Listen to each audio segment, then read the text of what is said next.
नमस्ते सबैजनामा नमस्ते। आज चाहिँ म बर्गर अनि चिकन विङ्स एन्ड चिकन ब्रोस्लेट सबै बनाउन गइरहेको छु। आज चाहिँ बनाएर खान भनेर चाहिँ हालिरहेको छु म।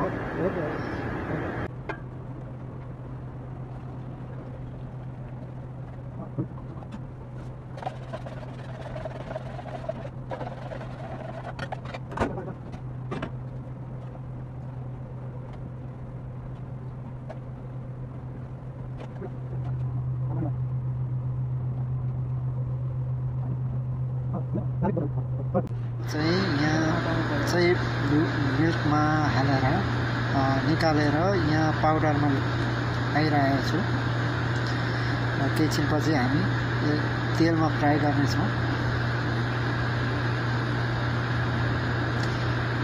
हेर्नुहोस् रेडी भइरहेछ।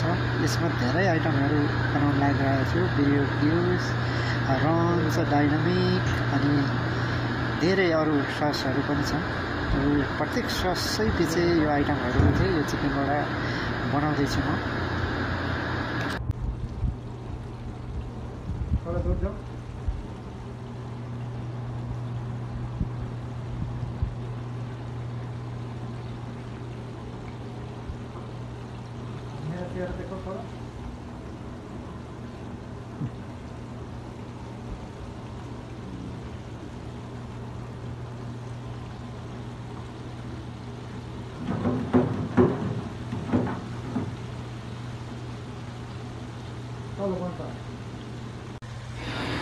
हेर्नुहोस् यो हाम्रो चाहिँ नि फ्राइज चाहिँ रेडी भइरहेको छ।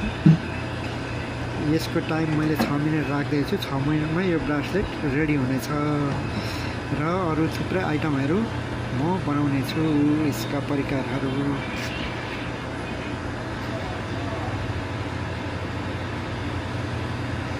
यसलाई मैले निकाल्दिएँ। यो चाहिँ मैले फ्राई गर्दै यहाँ राखिरहेको छु यो भाँडामा। अब म चाहिँ यही ब्रोस्लेटलाई बिरिया क्युब बनाइरहेको छु। बिरिया क्युब बनाएको हेर्नुहोस्। र यो ब्रोस्लेट चाहिँ मैले विभिन्न आइटम र बिरिया क्युब सस हालेर यसलाई चाहिँ फ्राई गर्नेछु र राम्रो बिरिया क्युब फ्राई ब्रोस्लेट बनाउने छु। यसमा चाहिँ अलिकति ओनियन अनि त्यसबाट धेरै आइटम 6-7 आइटम हालेर चाहिँ म चाहिँ यो बनाउन गइरहेको छु।